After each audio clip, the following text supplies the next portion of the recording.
Shalom, selamat pagi Bapak Ibu jemaat yang dikasih oleh Tuhan. Apa kabar? Pasti diberkati oleh Tuhan dalam kekuatan dan kesehatan yang dianugerahkan Tuhan bagi setiap kita. Kita akan kembali masuk dalam ibadah pada minggu pagi hari ini. Kita akan memuji menyembah Tuhan. Kita tundukkan hati kita dalam hadirat Tuhan. Kami mengucap syukur Tuhan buat kesempatan pagi hari ini yang masih Engkau anugerahkan dalam hidup kami. Engkaulah kemuliaan kami. Engkaulah segala-galanya dalam kehidupan kami. Kami menaikkan pujian bagi-Mu. Haleluya. Segala pujian kami persembahkan bagi Engkau Tuhan.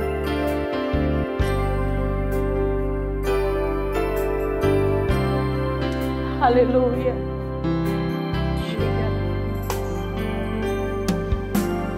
Yesus, kemuliaan-Mu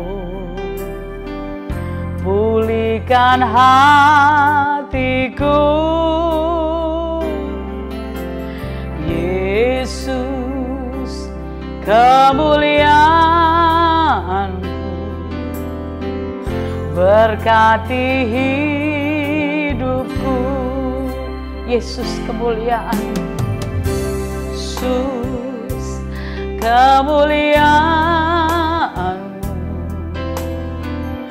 pulihkan hatiku. Yesus, kemuliaan-Mu berkati hidupku. Segala pujian syukur bagi-Mu. Kau hadir Tuhan, Kau hadir dalam hidupku.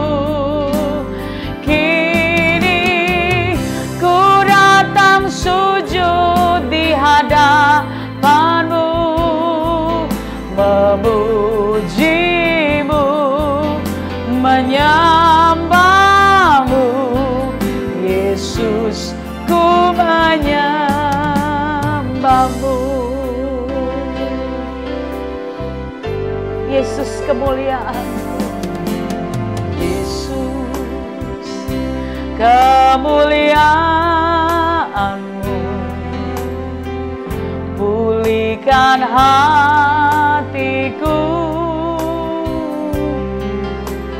Yesus, kemuliaan-Mu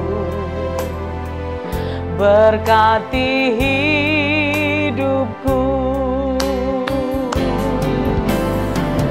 Segala pujian syukur bagi-Mu. Kau hadir dalam hidupku. Kini ku datang sujud di hadapan-Mu, memuji-Mu, menyembah-Mu. Yesus, ku menyembah-Mu. Segala pujian, oh segala pujian syukur bagi-Mu. Kau hadir Tuhan, Kau hadir dalam hidupku. Kini ku datang sujud di hadapan-Mu, memuji-Mu, menyembah-Mu. Yesus, ku menyembah-Mu. Yesus, ku menyembah-Mu. Yesus, ku menyembah-Mu. Sebab itu kami bersyukur Tuhan. Segala pujian bagi-Mu. Yesus, ku menyembahmu Yesus. Yesus, ku menyembahmu Bapa, ku sembah.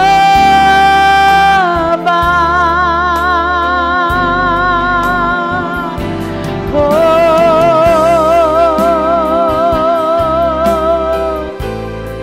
kami sujud di hadapanmu Bapa. Engkau Allah yang kami sembah.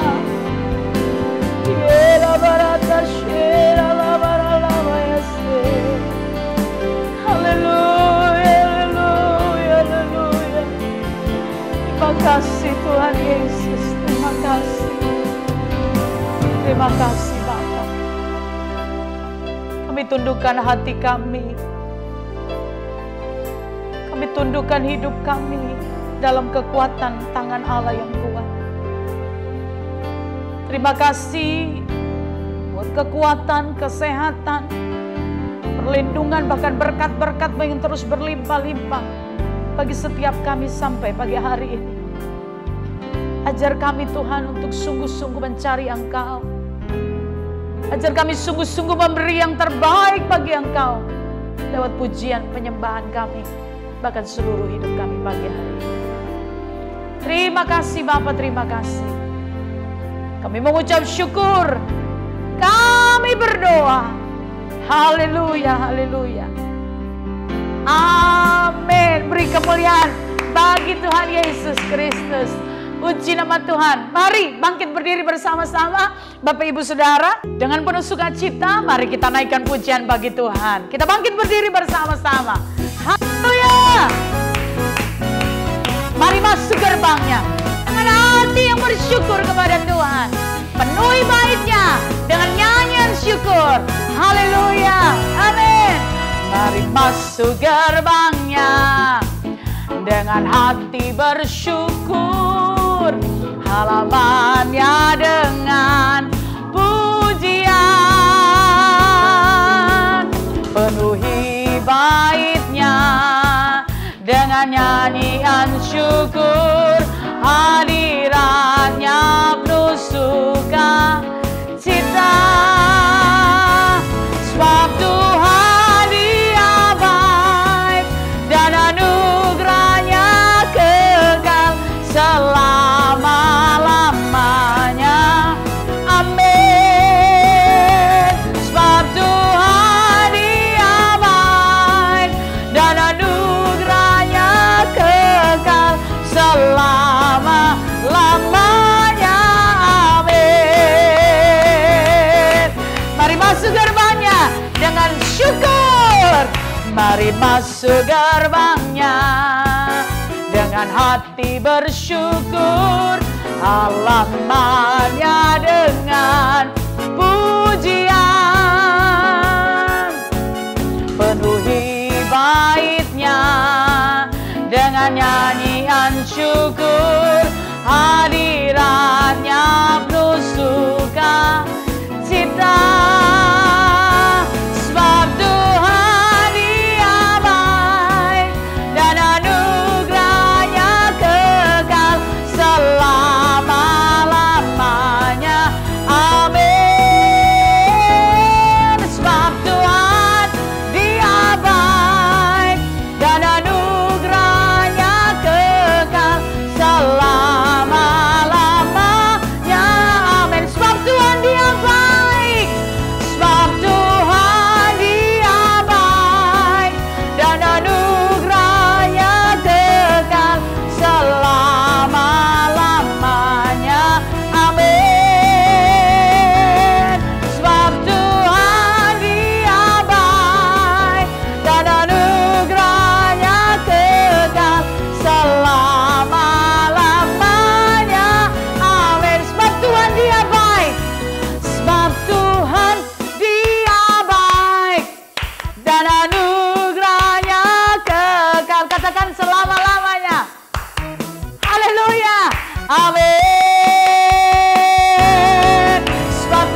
setinggi-tingginya langit, lebih tinggi apa? Kasih Yesusku.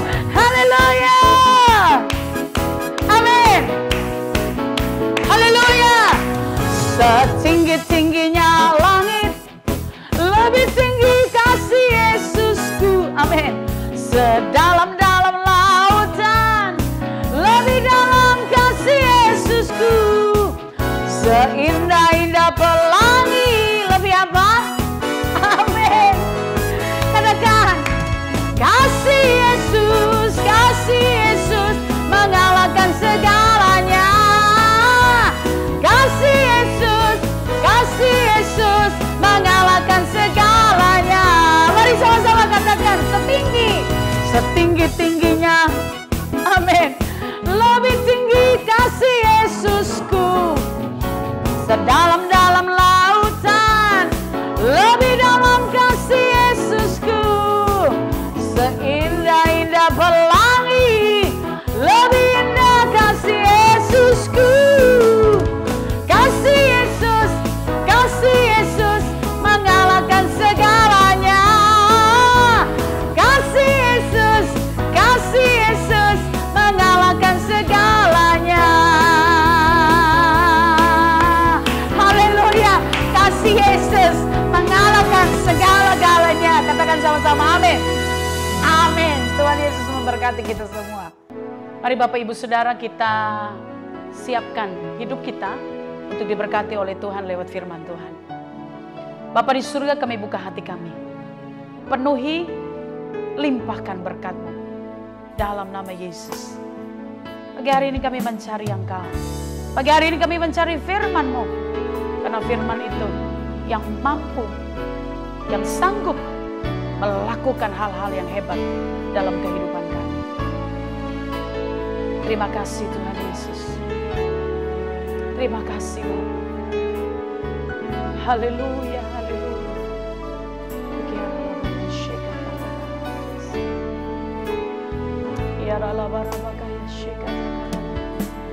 Ku cari Tuhan dan kekuatannya, ku cari wajahnya selalu. Ku cari Tuhan dan kekuatannya, ku cari wajahnya selalu. Ku turuti firman-Nya, firman-Nya kepadaku.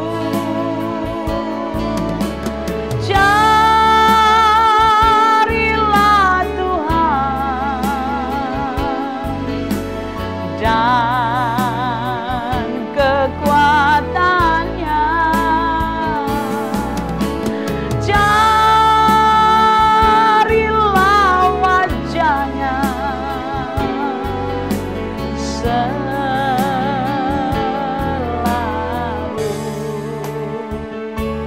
Kami cari Engkau, kami cari firman-Mu. Haleluya.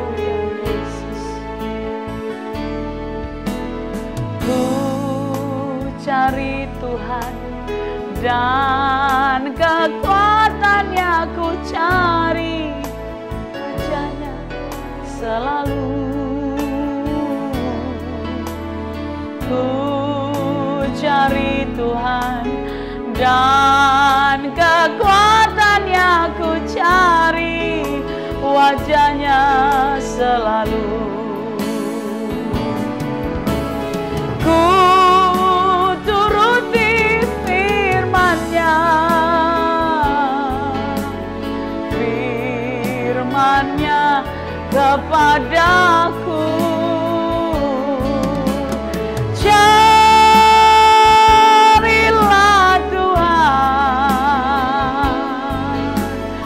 dan kekuatannya,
wajah-Mu Tuhan.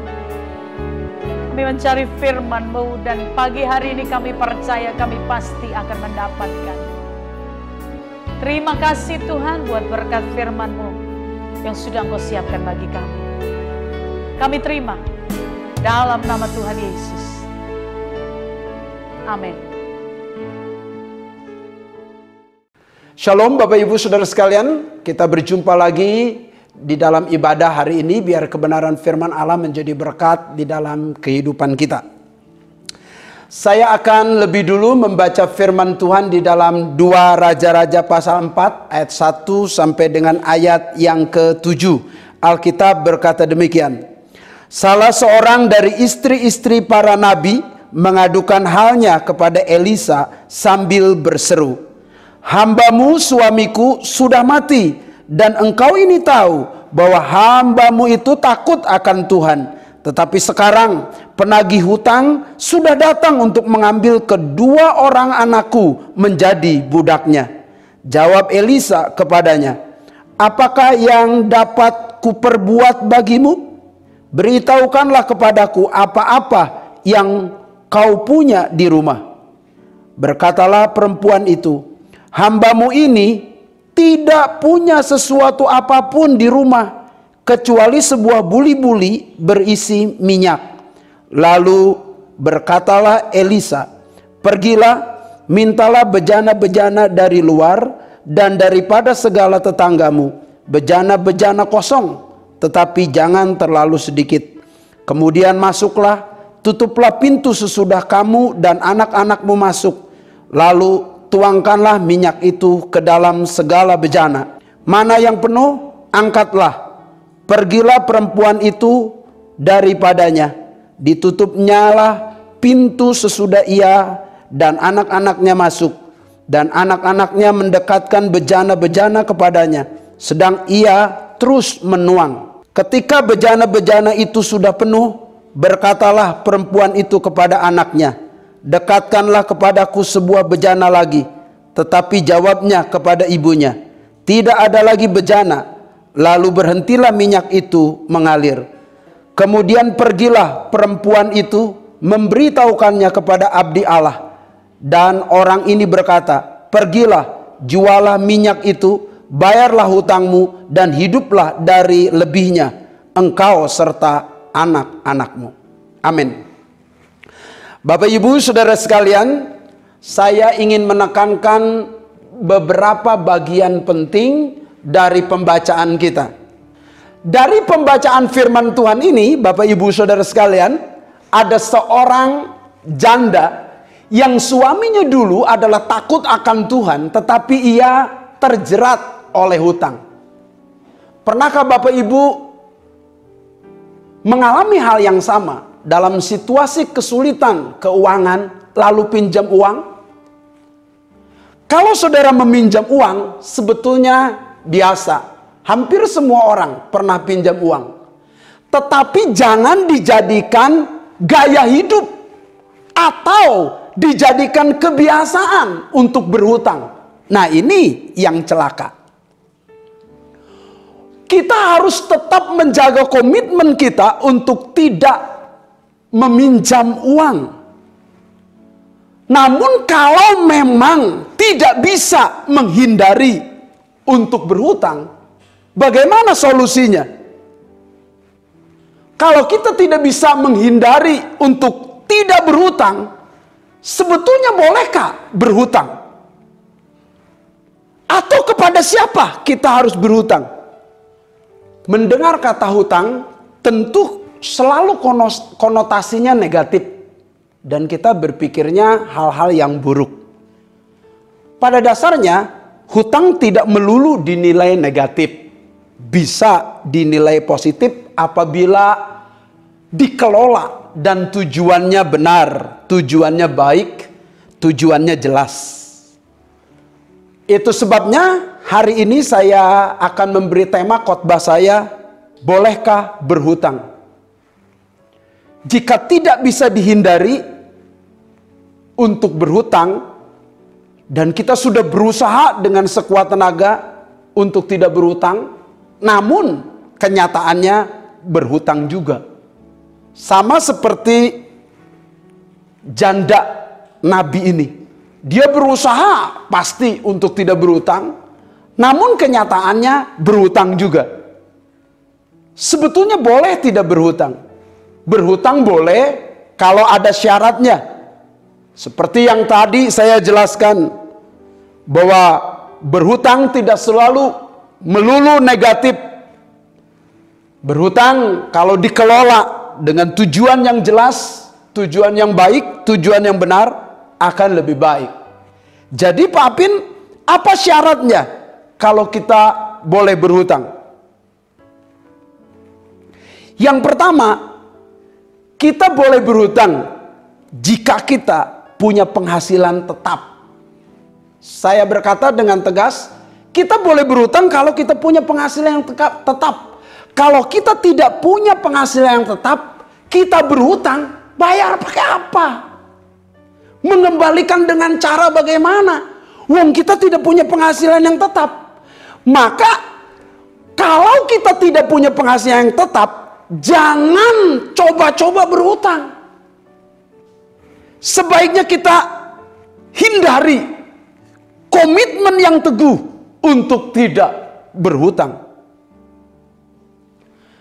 Mengapa saya berkata, seberapapun besarnya kita berhutang, itu tidak akan cukup. Karena memang kita tidak punya penghasilan. Akhirnya kita berhutang. Lalu kita tutup utang itu dengan utang lagi, kita berhutang lagi, kita tutup utang itu. Tutup lubang dengan membuat lubang yang baru. Nah, ini akan mencelakakan hidup kita. Saya pernah dengar, saudara-saudara, berita di Sumatera Barat, seorang supir bunuh diri, stres, bunuh diri gara-gara terikat oleh utang. Seorang satpam bunuh diri gara-gara terikat utang 22 juta. Jadi di sini, saudara-saudara, daripada mencari utang, jauh lebih baik mencari kerja supaya ada penghasilan. Kalau kita tidak bisa mencari kerja, ya kita buat atau ciptakan dunia kerja. Saudara, di Singapura ada seorang wanita, saudara-saudara, bunuh diri. Terikat utang. 21 kartu kredit dia kelola supaya tutup utang dengan utang lewat kartu kredit. Akhirnya dia tidak tahan dan bunuh diri. Mengapa hal ini terjadi? Karena sebetulnya dia berhutang tapi tidak punya penghasilan tetap supaya dia bisa mencicilnya. Kalau tidak, ya celaka. Tapi saya tidak cukup uang, Pak Apin. Uang saya tidak cukup. Kalau kita tidak cukup uang, Ibrani pasal 13 ayat yang kelima, jelas di sana dikatakan, janganlah jadi hamba uang. Cukupkanlah dirimu dengan apa yang ada padamu. Jadi perlu ada rasa cukup. Cukupkan diri kita dengan apa yang ada pada kita. Kelola uang yang sudah Tuhan beri kepada kita.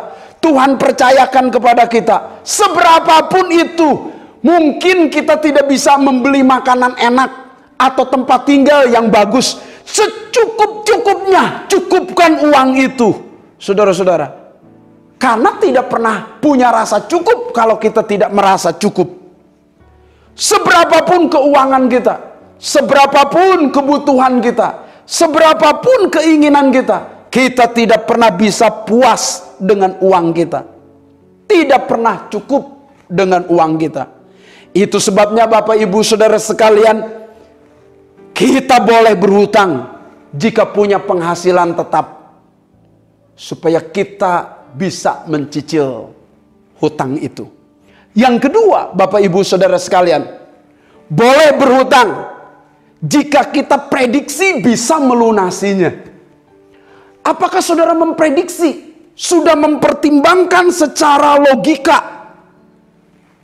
apakah kita mampu untuk membayar, mengembalikan cicilannya? Itu sebabnya lebih baik berpikir lebih dulu, berulang-ulang, baru memutuskan untuk berhutang. Sebab jelas sekali dalam Amsal 22 ayat 7 mengatakan, orang kaya menguasai orang miskin. Yang berhutang menjadi budak yang menghutangi. Jadi kalau kita menjadi orang Kristen yang siap berhutang, siap menjadi budak bagi orang yang menghutangi kita. Jadi di sini kita harus berpikir secara masak, secara matang. Kita harus memakai logika kita. Apakah kita mampu? Hitung kembali hutang kita. Apakah kita berhutang di bawah 20% atau paling tidak 30% dari gaji kita? Kita boleh berhutang kalau di bawah 20 atau 30% dari gaji kita. Kalau kita punya gaji 1 juta, Bapak Ibu Saudara sekalian, 20%-nya 200.000. Jadi ya 200.000 kita berhutang, dan kita secara logika dari gaji kita 1 juta kita bisa nyicil. Tetapi kalau kita punya gaji 1 juta, nyicil pinjam uang 2 juta, tidak logika sekali, saudara-saudara. Itu sebabnya syarat pertama boleh berhutang kalau punya penghasilan tetap sehingga bisa nyicil. Kedua, boleh berhutang jika diprediksi bisa melunasinya. Kalau kita punya gaji ya di atas standar dari utang kita, di bawah 20 atau 30% paling tinggi, saudara-saudara, secara logika diprediksi bisa melunasinya, is okay. Itu diperbolehkan. Yang ketiga, apa syaratnya boleh berhutang, Pak Apin? Kalau saya punya penghasilan tetap, kalau saya bisa memprediksi bahwa bisa melunasinya. Yang ketiga, boleh berhutang kalau hutang itu produktif. Jadi boleh berhutang kalau utang itu produktif. Maksudnya apa? Utang untuk modal usaha. Bisa berupa pinjaman ringan untuk pengembangan usaha mikro atau usaha makro. Apakah boleh, Pak Apin, saya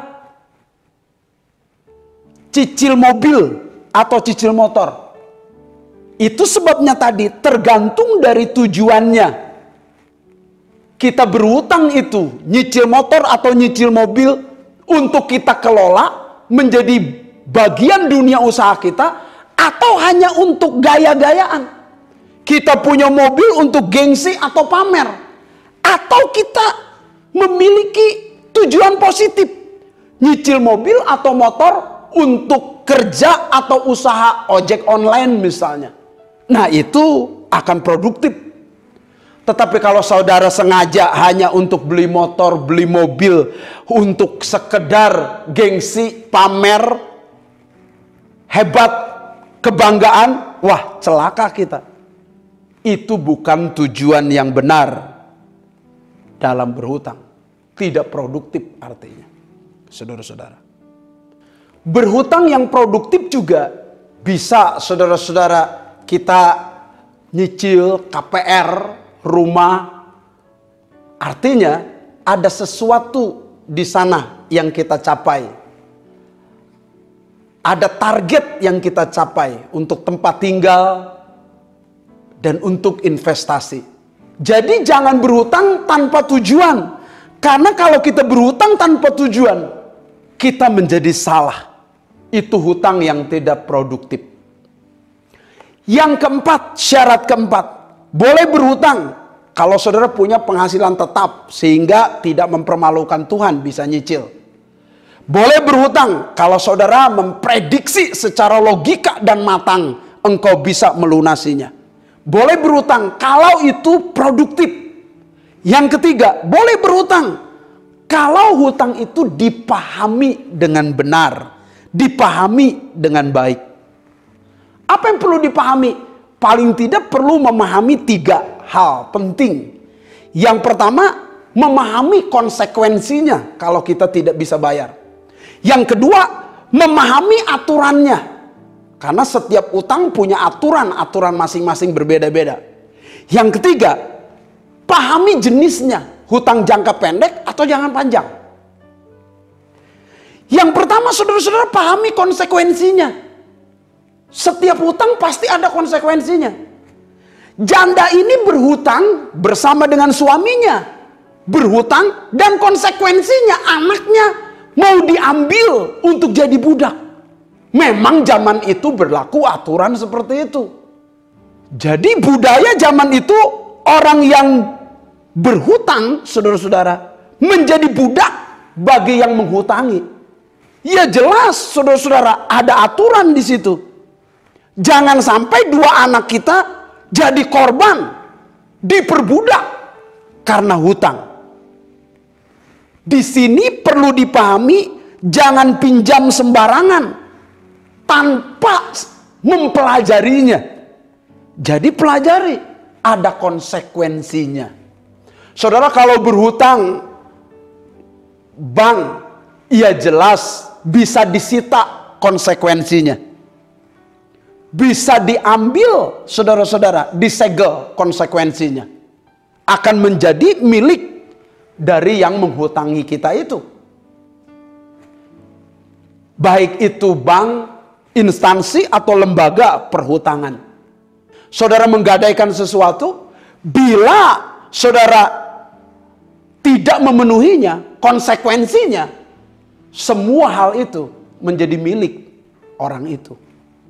Maka harus dipertimbangkan masak-masak sebelum berhutang. Karena ada konsekuensi. Mau hutang jenis apapun itu, ada konsekuensinya. Yang kedua yang perlu dipahami adalah aturannya. Kalau ke bank misalnya KPR, saudara-saudara, itu aturannya jelas. Berbeda dengan aturan pinjaman online. Berbeda juga dengan rentenir yang mengejar riba. Yang jelas, saudara-saudara, harus di bawah otoritas jasa keuangan OJK. Kalau kita belum mengerti, ya konsultasikan, tanya, minta nasihat. Sebab kalau kita tidak memahami konsekuensi, tidak memahami aturannya, kita nyelonong, ini yang sangat mengikat. Ini yang menyebabkan seorang terjerat dengan hutang, celaka. Pernahkah saudara berhutang dan saudara begitu stres, tertekan, celaka besar? Kenapa? Karena tanpa pertimbangan kebijaksanaan, tanpa bertanya, tanpa minta nasihat, saudara-saudara, tanpa mengkonsultasikan dengan baik, tanpa mempelajarinya, aturannya dengan baik, waduh, celaka. Yang ketiga yang perlu dipahami adalah jenisnya. Setiap utang ada jenisnya. Ada utang jangka pendek, ada utang jangka panjang, saudara. Utang jangka pendek disebutnya utang lancar, saudara-saudara. Pakai cash, aktiva lancar, harus cepat waktunya, pengelolaannya, saudara-saudara, bayarnya harus cepat. Nah, ini yang mengikat juga kalau kita tidak mengerti konsekuensi dan aturannya. Semakin saudara mudah meminjam, sebetulnya semakin cepat harus mengembalikannya. Saudara-saudara, pinjaman online itu dalam waktu 3 jam katanya sudah cair. Tapi juga harus cepat, karena itu utang jangka pendek, saudara-saudara. Utang lancar namanya. Harus cepat bayarnya. Kalau tidak cepat, per hari bunga. Dan habis kita. Saudara. Ada utang jangka panjang. Bisa 7 tahun cicilannya, 10 tahun, 15 tahun, 25 tahun. Tergantung perjanjiannya. Biasanya berupa KPR, kredit rumah, atau kredit apartemen, atau kredit-kredit yang lain, saudara-saudara. Itu biasanya cukup lama. Itu utang jangka panjang. Tapi ini pun perlu dipahami. Coba kelola Apakah penghasilan kita dengan cicilan kita itu betul-betul secara logika diprediksi bisa melunasinya? Coba pikirkan betul-betul utang jangka panjang kita. Apakah ini sangat produktif, penting, berupa investasi, atau ada keuntungan? Coba pikirkan selanjutnya, apakah saya sudah memahaminya? Jangan sampai terbelit dengan hutang, saudara-saudara. Nah, jelas sekali, Pak Apin, utang tidak selalu bernilai dilihat dari sisi negatif.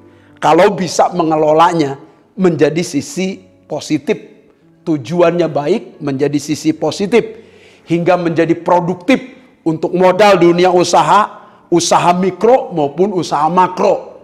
Ya saudara, pinjaman ringan, saudara-saudara, untuk UKM, usaha kecil dan menengah, akan produktif. Jika kita berhutang tanpa berpikir masak, akan mencelakakan kita. Bapak Ibu Saudara sekalian, pada saat orang terjerat hutang, tentu harus bertanggung jawab menyelesaikannya. Pak Apin, saya tidak bisa menghindari untuk berhutang. Berhutang yang tepat itu kepada siapa ya Pak Apin? Saudara, janda ini punya hutang. Datang kepada Elisa. Apakah Elisa yang tepat untuk bisa melunasi hutang? Itu pertanyaannya. Tentu saudara-saudara sekalian, Elisa memiliki kepribadian sebagai hamba Tuhan dengan etika yang cermat, etika yang baik. Dia bijaksana dalam soal keuangan. Ia bertanya kepada janda ini, apa yang bisa aku perbuat? Apa yang kau punya? Apa yang kau punya? Dia bertanya apa yang kau punya. Untuk apa? Apa yang tersisa padamu? Apa yang ada padamu? Jadi untuk menyelesaikan hutang, saudara-saudara, berapa aset yang saudara miliki, berapa yang harta yang saudara miliki, kalau dijual bagaimana supaya bisa melunasi. Saudara-saudara, apa yang tersisa? Dan wanita ini berkata, aku tidak punya apa-apa. Suamiku meninggal tidak meninggalkan apa-apa, hanya meninggalkan hutang. Saudara-saudara, aku hanya punya buli-buli. Artinya apa? Perhatikan prinsipnya. Elisa tidak melihat wanita ini punya utang, dan untuk melunasinya dia harus mengeluarkan uang atau meminjamkan uang kepada wanita ini untuk melunasi utangnya. Jika prinsip ini dilakukan, maka wanita ini punya hutang, pinjam pada Elisa, Elisa menghutangi atau memberikan hutang kepada janda ini untuk melunasinya, maka janda ini akhirnya menutupi utang dengan utang. Elisa tidak melakukan prinsip ini. Seorang hamba Tuhan yang baik, saudara-saudara, tidak memberi pinjaman kepada jemaatnya, atau tidak meminjami kepada jemaatnya, sehingga jemaatnya nanti kecewa, tidak bisa bayar, akhirnya tidak mau ke gereja lagi dengan alasan malu ketemu pendeta, dengan alasan yang macam-macam. Itu sebabnya saudara-saudara, di sekolah Alkitab biasanya ada etika kependetaan yang diajarkan oleh dosen-dosen. Salah satu etika kependetaan waktu saya kuliah adalah seorang hamba Tuhan tidak boleh berurusan uang dengan jemaat. Jadi seorang pendeta tidak boleh meminjamkan uang kepada jemaat. Jemaat bisa kabur, saudara-saudara. Waktu kecewa, waktu kesal kepada pendeta, apalagi tidak dapat pinjaman sama pendeta itu, atau dia punya pinjaman sama pendeta itu, pendeta nagih, semakin marahlah, kesalah, pasti saudara-saudara tidak ke gereja lagi, tidak jadi jemaat itu lagi, kabur.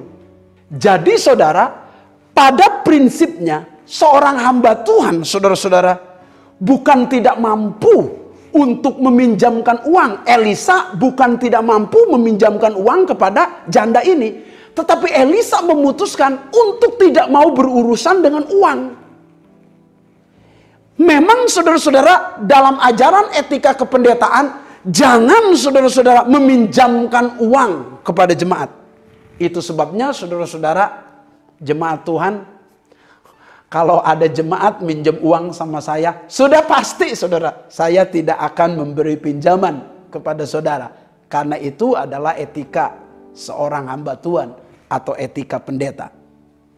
Kalau begitu Pak Apin, saya pinjam sama jemaat saja. Ya, kan kalau pinjam sama jemaat nggak pakai bunga. Kalau pinjam sama jemaat bahkan nggak bayar, nggak apa-apa, nggak disita dalam arti, ya tidak disegel. Tapi kalau bank kan disegel, disita. Maka ini saudara-saudara, dalam kondisi ini kadang-kadang kita berpikir, ya Pak Apin memang berhutang kepada teman, kepada jemaat, ada banyak keuntungannya. Saya pernah bercakap-cakap dengan teman, saudara-saudara, kepada siapa sih yang paling tepat kita pinjam uang? Ya, teman saya berkata, orang yang paling tepat kita pinjam uang ke orang itu atau minta pertolongan ke orang itu adalah orang yang pernah ditolong oleh kita. Ya. Kepada orang yang pernah kita tolong. Kalau kita minta tolong, karena dia pernah kita tolong, dia bisa menolongi kita, saudara-saudara. Lebih baik begitu. Tapi prinsip ini, kalau saudara belum pernah menolong orang lain, ya jangan gunakan prinsip ini. Saudara belum pernah nolong orang lain, saudara minta tolong, saudara-saudara. Jadi timbulnya sakit hati sama orang. Kalau orang itu menolak untuk memberi pinjaman kepada kita. Tentu tidak bisa pakai jalur itu atau cara itu. Kepada orang yang pernah kita tolong, kita minta tolong. Tapi kalau kita tidak pernah memberi pertolongan, ya sulit, saudara-saudara. Cara lain kepada bank, ya kepada bank atau institusi peminjaman memang beresiko. Tadi saya berkata, ada konsekuensinya, ada aturannya, ada jenisnya, saudara-saudara. Dan itu bisa disita, disegel, saudara-saudara. Dan itu cukup menjerat. Maka teman saya berkata, ya kalau nggak bisa pinjem sama teman, kita pinjem sama saudara. Saudara ada dua katanya. Saudara kandung dengan saudara seiman. Tapi kalau saudara kandung, saudara kenal dia baik, ya, menolong saudara, saudara juga harus bijaksana. Ini saudara kandung yang baik atau tidak baik. Kalau saudara tahu dia baik, saudara pinjam, saudara tidak dipermalukan. Tapi kalau saudara tahu dia tidak baik, saudara pinjam, habislah saudara. Maka harus bijaksana. Tapi yang bagus bagaimana Pak Pen? Yang bagus memang tidak pinjam, saudara-saudara. Kita kan sedang berbicara, sudah terlanjur memang kita punya kebutuhan. Sudah terlanjur memang tidak bisa dihindari. Maka kita harus belajar di sana. Boleh pinjam tadi harus apa? Harus punya penghasilan tetap. Boleh pinjam kalau kita bisa memprediksikan untuk bisa melunasinya. Boleh pinjam kalau itu produktif. Dan boleh pinjam kalau kita bisa memahami baik aturannya, konsekuensinya, resikonya, saudara-saudara, maupun jenisnya, saudara-saudara. Memang kita pinjam sama teman itu jauh lebih baik. Tidak seperti bank, harus ada bunganya. Setidak-tidaknya kalau kita pinjam ke bank, saudara-saudara, kita pakai cicilan, saudara-saudara, 30% lebih, kurang lebih 33-35% itu hanya mencicil bunganya, saudara-saudara. Hanya 66% sampai 70%, saudara, itu untuk pokok pinjaman kita. Jadi sangat mengikat sekali, ya saudara. Bayangkan kalau kita pinjam 5 tahun atau 7 tahun ke bank, bayar bunganya berkali-kali lipat.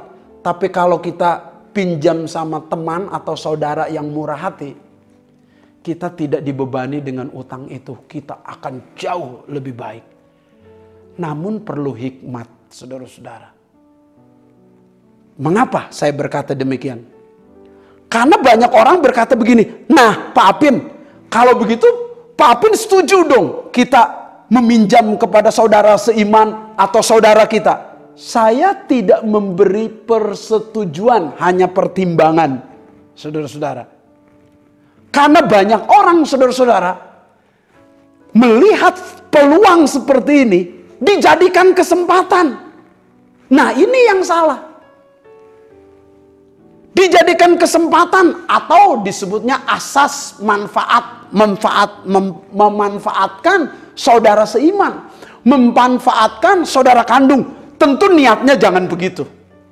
Karena memang saudara betul-betul sebuah kebutuhan betul-betul dipertimbangkan dengan baik, saudara berhutang. Lalu saudara betul-betul bukan karena berusaha menggunakan kesempatan dengan salah, kebaikan orang dimanfaatkan, bukan.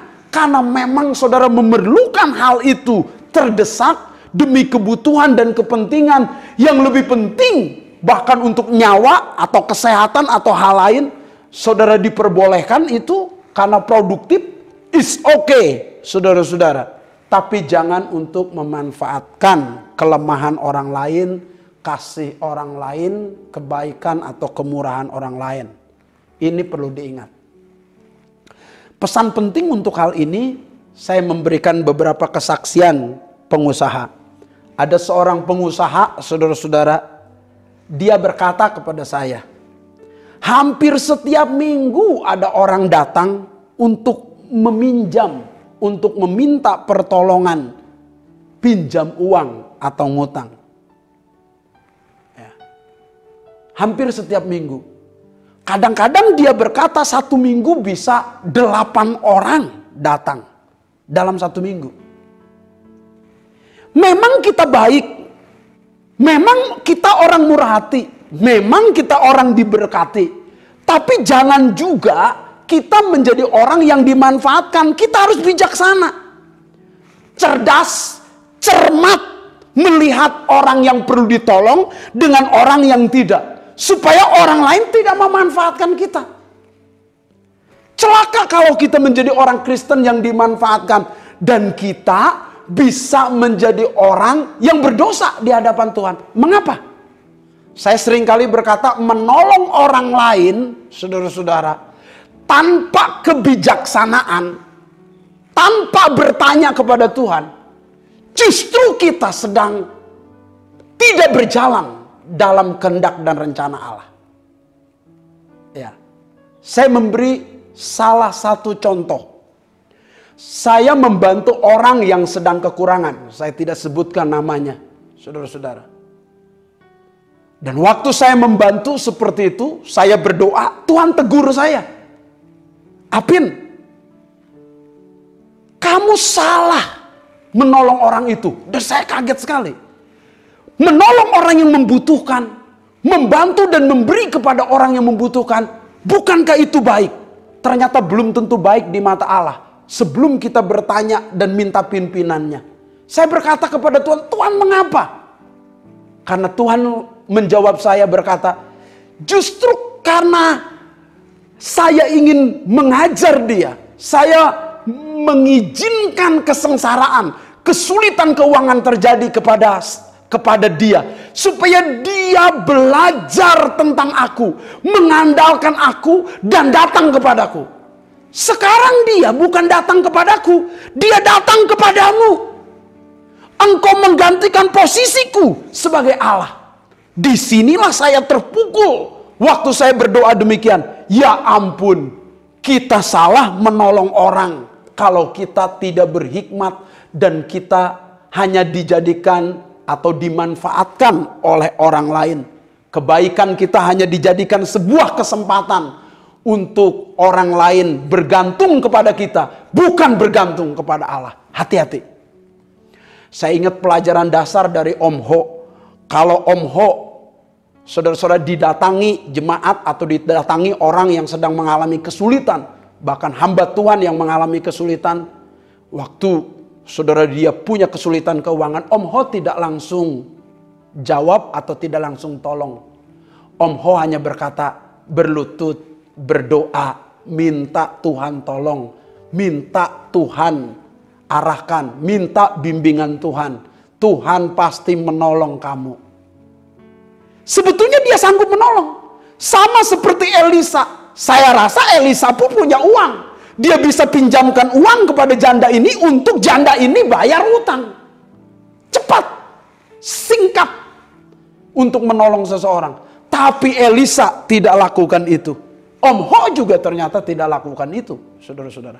Saya memiliki prinsip yang sama setelah menghadapi berbagai peristiwa.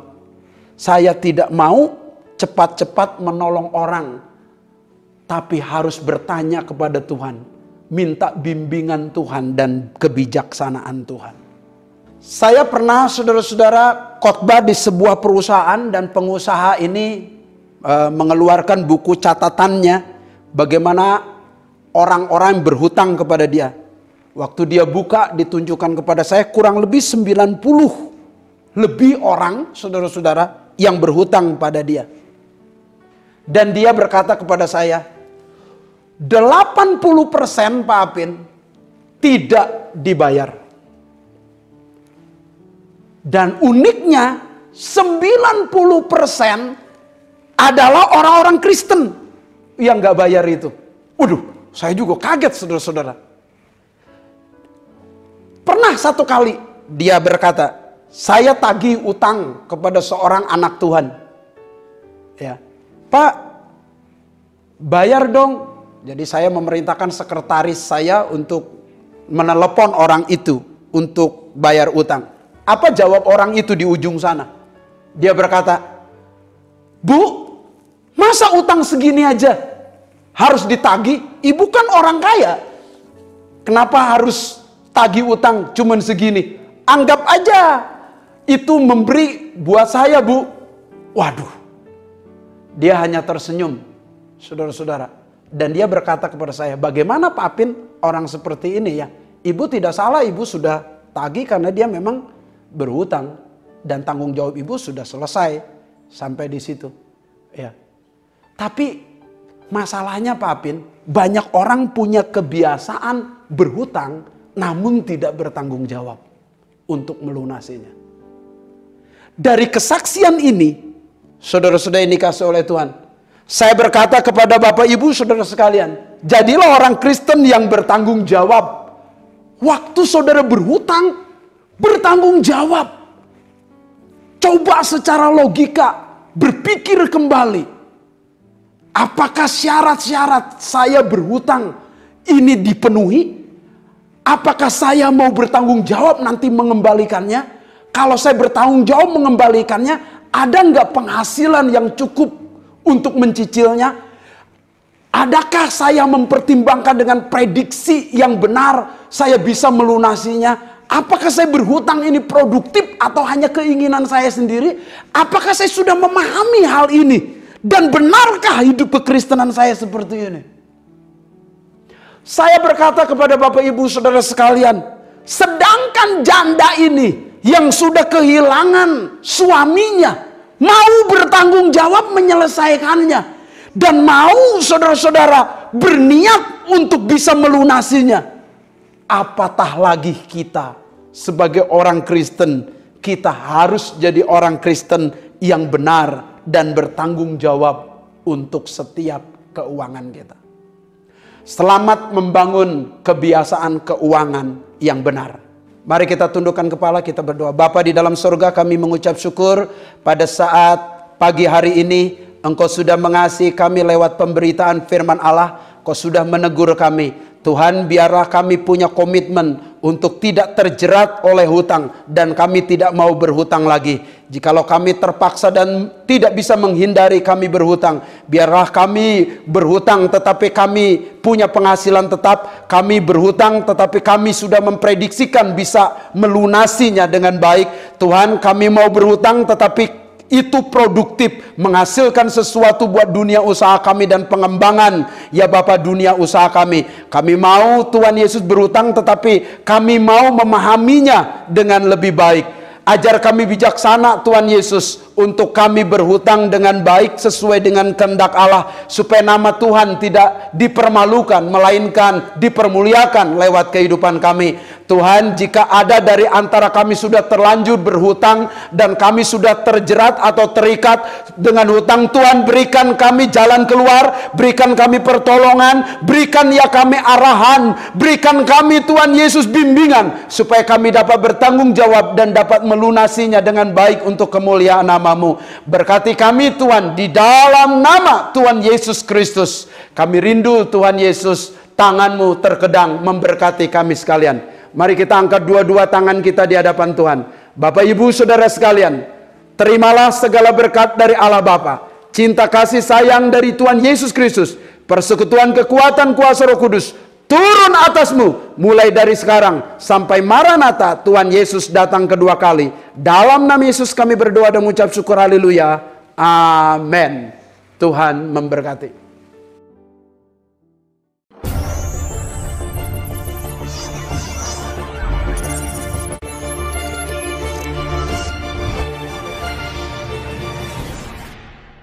Gerakan doa keluarga tetap kita laksanakan setiap hari pada pukul 20 sampai 21 di keluarga kita masing-masing dengan pokok doa bangsa Indonesia, GBIKasi, dan keluarga kita.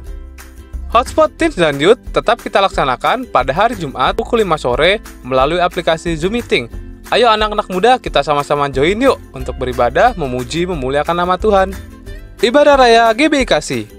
Ibadah minggu depan kita dapat laksanakan di gereja kita, yaitu di GBIKasi Jalan Morotai nomor 8. Dan kita akan dilayani oleh Pendeta Dr. Apin Militia Kristi dan akan disertai dengan perjamuan kudus. Ibadah Raya GBIKasi tetap bisa diakses melalui channel YouTube GBIKasi.